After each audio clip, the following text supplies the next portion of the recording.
Bom, boas-vindas a mais uma análise visual detalhada. Hoje, a gente inicia a nossa exploração com um assunto um pouco mais tenso. Sabe, desde o início dos tempos, passando por inúmeras gerações, a humanidade enfrenta um inimigo invisível. E olha, não estamos falando de um fenômeno da natureza, de uma guerra ou de uma crise econômica daquelas. É uma coisa muito mais silenciosa, muito mais insidiosa. Fica ali, escondida bem nas sombras das nossas maiores conquistas, só esperando a hora certa de dar o bote. E aí fica a grande pergunta no ar. Afinal, o que é que arruína a carreira de gênios tão promissores?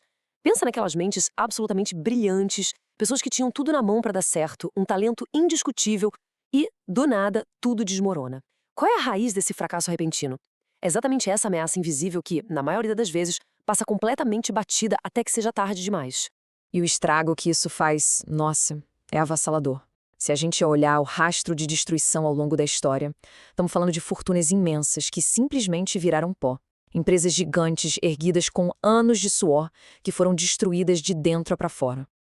Essa força pega os obstáculos normais do dia a dia e transforma em pesos insuportáveis. E, o mais triste de tudo, pega todo aquele esforço heróico e produtivo e transforma em pura e simples vergonha.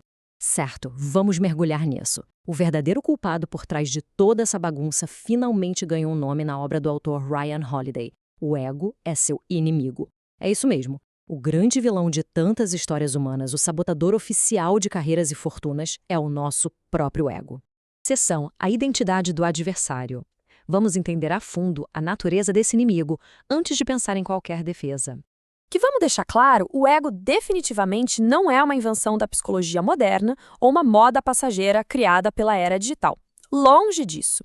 É um adversário interno milenar citado por quase todos os grandes filósofos que a gente conhece. Ele está ali retratado, debatido e temido em obras de arte, permeando absolutamente todas as culturas e todas as épocas. É uma falha humana universal que caminha com a civilização desde o primeiro dia.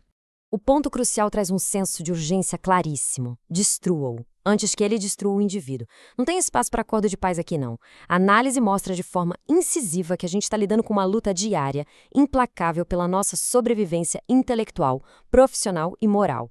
É absolutamente necessário subjugar essa força destrutiva antes que ela tome o volante e assuma controle de todas as atitudes. Seção Lendas pelo Trabalho. Porque, felizmente, a história não é feita só de tragédias e quedas. Vamos focar em quem venceu essa batalha.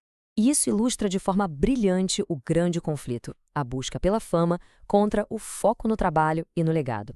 A armadilha do ego é desviar a nossa atenção, fazer a gente correr sem parar atrás de status e reconhecimento vazio. Mas a grandeza de verdade, segundo as premissas desse material, está em abaixar a cabeça, focar no trabalho real e construir um legado sólido que dure no tempo. O caminho desses heróis comuns é fascinante.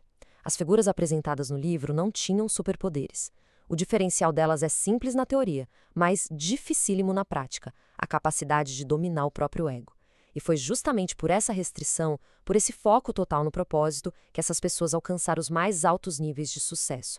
Viraram lendas de verdade, não porque gritavam por aplausos, mas porque o resultado do trabalho delas falava infinitamente mais alto do que qualquer traço de vaidade. Seção Estratégias para a Vitória.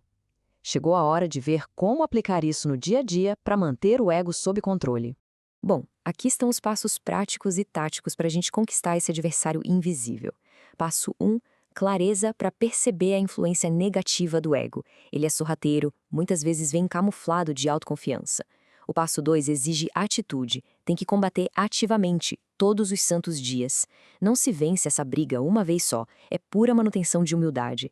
E o passo 3 é a recompensa desse esforço, alcançar uma vida muito melhor e resultados muito mais expressivos. É trocar a palminha fácil por realizações duradouras. E só para deixar registrado, toda essa estrutura lógica que a gente explorou está super bem fundamentada. O embasamento e as ideias que guiaram a nossa análise hoje vieram diretamente da sinopse fornecida pela livraria pública. É uma síntese cirúrgica de como a obra do Ryan Holiday expõe e ataca esse nosso antigo inimigo. Para fechar, quero deixar uma reflexão bem provocativa para continuar ecoando. Afinal, como a humanidade mudaria se esse poderoso adversário interno fosse derrotado todos os dias? Imagina só o potencial de colaboração e inovação que ia destravar se o orgulho simplesmente saísse do caminho. Fica aí o convite para a gente observar as nossas próprias motivações com uma lupa a partir de agora. Até a próxima!